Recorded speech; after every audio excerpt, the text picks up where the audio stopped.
अस्सलाम वालेकुम dear viewers. आज हम बेसिक ज्योमेट्री 8B की क्वेश्चन नंबर 5 का ए पार्ट डिस्कस करेंगे।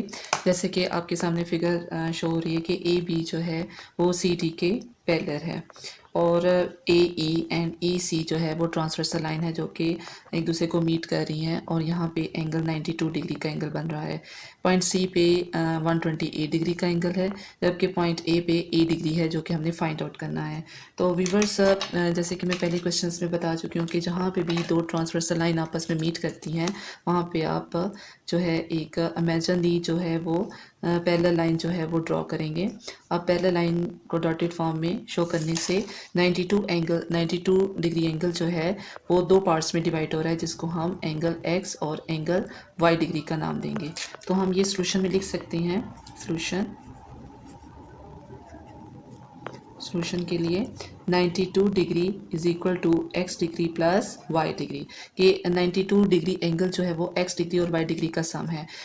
व्यूवर्स, हम देख सकते हैं कि वाई डिग्री और ए डिग्री का आपस में इंटीरियर रिलेशन है, इसी तरह एक्स डिग्री और 128 डिग्री का भी आपस में इंटीरियर रिलेशन है। क्यों? क्योंकि ये आपस में सी शेप बना रहे हैं। अगर आप इसको गौर से देखें तो ये एक सी शेप जो है वो डिज़ाइन हो रहा है और इंटीरियर एंगल्स का जो सम होता है वो हमेशा 180 डिग्री के 20 x degree plus 128 is equal to 180 degree because of interior angle।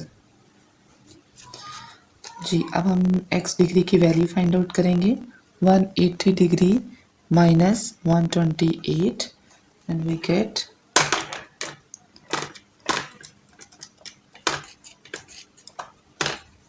52 degree.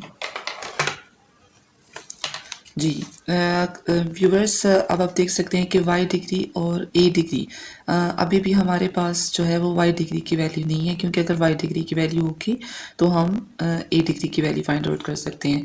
Viewers, आप देख सकते हैं कि पहली स्टेटमेंट में हमने ये प्रूव किया कि 92 डिग्री जो है वो x डिग्री और y डिग्री के सम के इक्वल है, जिसमें हमें x डिग्री की वैल्यू जो है हमने फाइंड आउट कर ली है।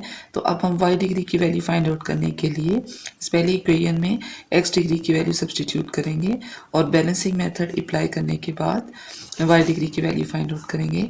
तो 92 को हम इक्वालिटी के उस साइड पे लाएंगे, जिसकी वजह से वो माइनस हो जाएगा y डिग्री। सो 92 माइनस, सो y डिग्री की वैल्यू जो है वो 40 डिग्री आ जाएगा। सो हम अब y डिग्री की वैल्यू हमने फाइंड आउट कर ली है जो कि 40 डिग्री है। अब हम a डिग्री की वैल्यू फाइंड आउट करने के लिए, क्योंकि a डिग्री और y डिग्री का जो रिलेशन है वो इंटीरियर एंगल है 180 degree because of interior angle. तो अब हम y डिग्री की वैल्यू 40 सब्सटीट्यूट करते हैं।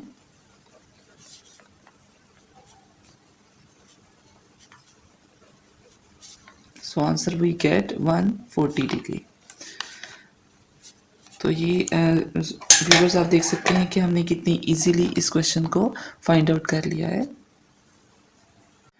अस्सलाम वालेकुम डियर व्यूअर्स, आज हम चैप्टर 8 एक्सरसाइज 8B का क्वेश्चन नंबर 5 का बी पार्ट डिस्कस करेंगे। इस क्वेश्चन में आप देख सकते हैं कि आपके सामने जो फिगर है इसमें ए बी और सी डी जो है ये पैरेलल लाइंस हैं और यहाँ पे आपको जो अननोन एंगल है बी, ये आपको फाइंड आउट करना है। वैसे तो व्यूअर्स 4B माइनस 10 डिग्री और 2B माइनस 2 डिग्री का आपस में कोई रिलेशन नहीं है, आप इसका कोई रिलेशन नहीं बना सकते। तो इसके लिए हम क्या करेंगे, इसके बिल्कुल अपोजिट आप देख सकते हैं कि यहाँ पे भी एक एंगल जो है वो बन रहा है, इसको आप x डिग्री का नाम दे दें। तो हम लिखेंगे, सॉल्यूशन हम स्टार्ट करते हैं। सॉल्यूशन x डिग्री जो है x डिग्री और 2B माइनस 2 डिग्री का आपस में क्या रिलेशन है, they are vertical opposite angle.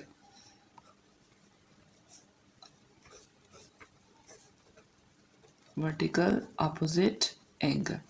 अब चूंकि ये वर्टिकल अपोजिट एंगल हो गया है तो हम यहाँ पे लिख सकते हैं कि 2B minus 2 because of vertical opposite angle.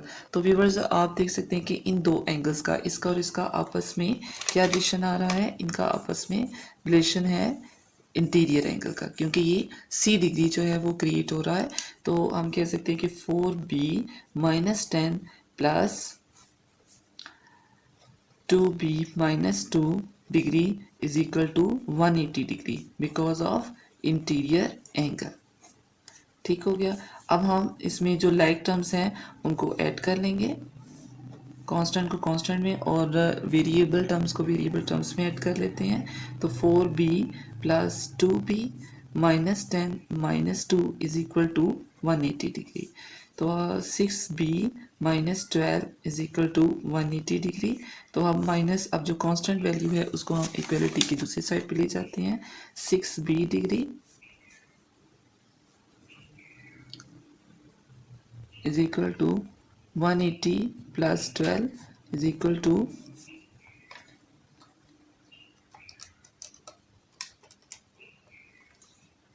192 degree. So B degree की वैल्यू फाइंड आउट करने के लिए हम 6 को दोनों साइड पे डिवाइड कर देते हैं।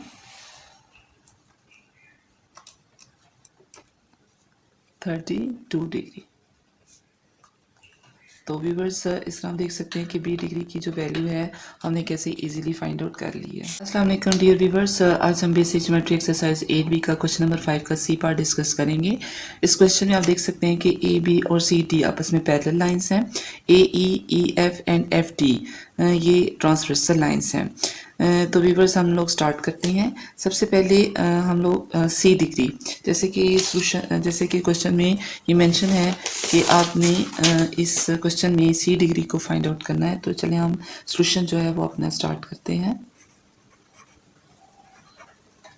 सॉल्यूशन के लिए सबसे पहले व्यूवर्स, जैसे कि मैंने आपको ये पहले भी एक्सप्लेन किया है कि जहाँ पे भी आपको दो ट्रांसवर्सल लाइंस नज़र आएंगी, आपने वहाँ पे एक पैरेलल लाइन जो है वो ड्रॉ करना है।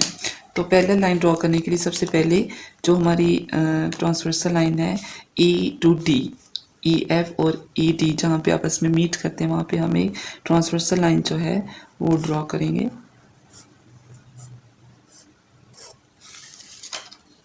इसने इस एंगल को दो पार्ट्स में डिवाइड कर दिया है, x degree and y degree. आप यहाँ पे कोई अपनी मर्ज़ी से भी कोई भी वेरिएबल रख सकते हैं, a भी रख सकते हैं, p q r रख सकते हैं, जो आपका दिल करे वो आप इसको यहाँ पे रख सकते हैं। तो चलें हम यहाँ पे स्टार्ट करते हैं। x डिग्री और 19 डिग्री, x डिग्री और 19 डिग्री का आपस में जो है वो c डिग्री है। तो हम यहाँ पे x डिग्री प्लस 19 डिग्री जो है वो 180 डिग्री का रिलेशन है, क्योंकि इसमें इंटीरियर एंगल बन रहा है। तो अब हम x डिग्री की वैल्यू फाइंड आउट करने के लिए 180 माइनस 19 डिग्री, तो हमारे पास वैल्यू आ रही है 180 minus 19, so we get 161 degree x degree. अब y डिग्री की वैल्यू फाइंड आउट करने के लिए व्यूवर्स आपके पास कोई ऐसा रिलेशन आपने फाइंड आउट करना है जिससे आप y डिग्री की वैल्यू फाइंड आउट कर सकें। तो सबसे पहले हम यहाँ पे ई एफ जो ट्रांसवर्सल लाइन आपस में मीट हो रही हैं, वहाँ पे हम एक अगेन जो है वो एक इमेजिनरी लाइन जो है वो ड्रॉ करेंगे। इमेजिनरी लाइन ड्रॉ करने से जो 94 डिग्री है वो अगेन टू पार्ट्स में डिवाइड हो चुका है। तो यहाँ पे हम इसको जो है नाम देंगे ए डिग्री और बी डिग्री, ए डिग्री और बी डिग्री का। ठीक है, तो ए डिग्री और वाई डिग्री। अब ए डिग्री और वाई डिग्री का आपस में इंटीरियर एंगल है, लेकिन हमारे पास ना तो वाई डिग्री की वैल्यू है ना ही ए डिग्री की वैल्यू है, इसलिए हम इसके जो अब दूसरा एंगल है उसकी साइड पे मूव होते हैं। अब बी डिग्री और 28 डिग्री का आपस में अल्टरनेट एंगल बन रहा है। देख सकते हैं कि आप ये एक जी शेप जो है वो क्रिएट हो रही है, ये जी शेप जो है, ये जी शेप जो है वो क्रिएट हो रही है। तो उसकी बेस पे हम ये कह सकते हैं कि जो बी डिग्री है वो 28 डिग्री का जो है वो एंगल है बिकॉज ऑफ अल्टरनेट एंगल के। ठीक है, तो ए डिग्री तो हम यहाँ पे ये 94 डिग्री जो है वो सम है ए डिग्री का प्लस बी डिग्री का। तो ए डिग्री की वैल्यू फाइंड आउट करने के लिए हमारे पास बी डिग्री की वैल्यू है। तो सबसे पहले हम बी डिग्री की वैल्यू जो है इसमें सब्स्टिट्यूट करते हैं, क्योंकि इन दोनों का सम जो है वो 94 डिग्री के इक्वल है। तो ए डिग्री की वैल्यू फाइंड आउट करने के लिए हम 94 में से 28 डिग्री को माइनस करेंगे,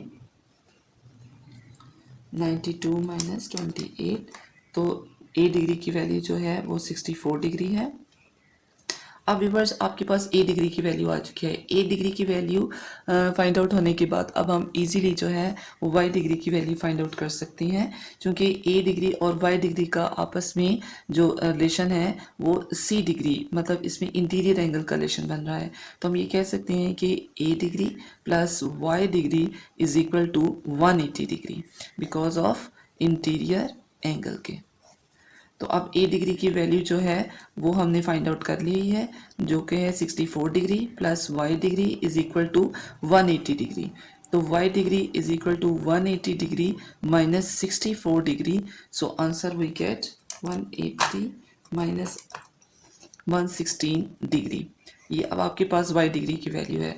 तो व्यूवर्स हमने जो है सी डिग्री की वैल्यू, जो क्वेश्चन का स्टार्ट था वो ये था कि सी डिग्री आपने फाइंड आउट करनी है, और सी डिग्री जो है यहाँ पे हम ऊपर इसको मेंशन कर देते हैं कि सी डिग्री जो है वो एक्स डिग्री और प्लस वाई डिग्री इन दोनों के सम के इक्वल है। तो अब आपके पास जो है वो एक्स डिग्री भी आ चुका है और अब वाई डिग्री भी आ चुका है। तो C degree is equal to X degree plus Y degree, तो हम इन दोनों को प्लस कर लेंगे। 161 plus 116 degree. So answer 277 degree. तो व्यूवर्स आप देख सकते हैं कि हमने कितना इजीली इस क्वेश्चन को आइडेंटिफाई कर लिया है। किसी किस्म की कोई क्यूरी हो, कोई क्वेश्चन हो, तो आप कमेंट सेक्शन में जाके इसका आंसर दे सकते हैं, इस क्वेश्चन पूछ सकते हैं।